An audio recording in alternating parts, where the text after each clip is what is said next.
વડોદરા શહેરના જયરત્ન બિલ્ડિંગ 4 રસ્તા પાસે કોર્પોરેશને ખોદેલા ખાડામાં ભાજપ પક્ષના ચિહ્નવાળી કાર ફસાઈ જવાની ઘટના સામે આવી છે। સદનસીબે આ ઘટનામાં મોટું નુકસાન કે જાનહાનિ થવા પામી નથી।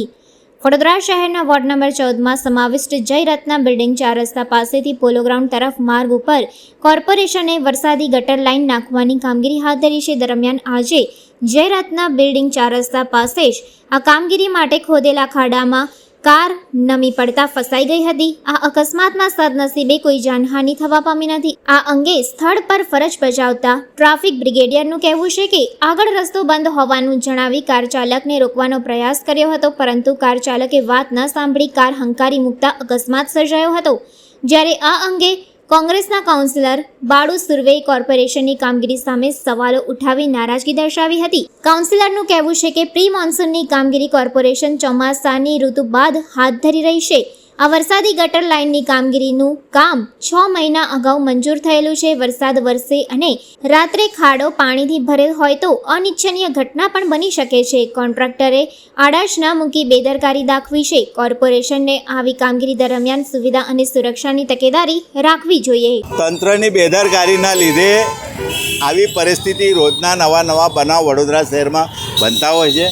અમારા વિસ્તારમાં જે રોડની કામગીરી 8 મહિના પહેલાં વર્ક ઓર્ડર આપી દીધો હતો ને કોઈ પણ વર્ક ઓર્ડર આપવામાં આવે તો એની અંદર બધા કામો લખેલા હોય કે આમાં વરસાદી ગટર ચેન્જ કરવાની, બાજુ પર લેવાની કે સેન્ટરમાં લેવાની, ડ્રેનેજ લાઇન બદલવી હોય તો એ બધા કામો લીધા હોય, જે તે અધિકારી અંદર લેવાના હોય, પ્રોજેક્ટવાળા જે અધિકારી હોય।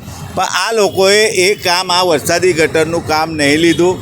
8 મહિના પહેલાં વર્ક ઓર્ડર આપી દીધેલો, રોડનું કામ પૂર્ણ થવાની તૈયારી હોય અને ત્યારે અધિકારી એવું કહે છે કે આટલી વરસાદી ગટર નવી નાખી દેવામાં આવશે, તરત કામગીરી ચાલુ કરો ને એ જે વરસાદીની કામગીરી ચાલુ કરવામાં આવી છે, 8 મહિના પહેલાં જે કામ થતું હતું એ કામ આજે કરવામાં આવ્યું છે।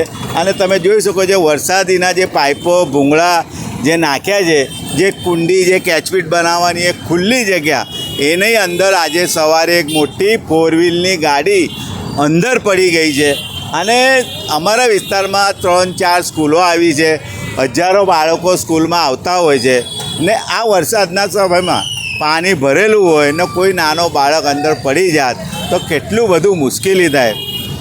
જ્યારે વડોદરા શહેરના પ્રજા એમના પરસેવાના વેરાના પૈસાથી વડોદરા શહેરમાં નવા કામો થતા હોય, રોડનું હોય, ગટરનું હોય, ડ્રેનેજનું હોય, તો એનું વળતર લોકોને મળવું જોઈએ।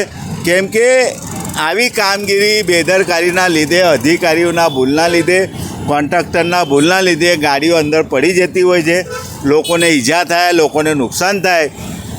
જે બી અધિકારીની ભૂલ હશે, જે બી કોન્ટ્રાક્ટરની ભૂલ હશે, એના પર કાયદેસર કાર્યવાહી કરવી જોઈએ એવી અમારી વિસ્તારના લોકોની માગણી।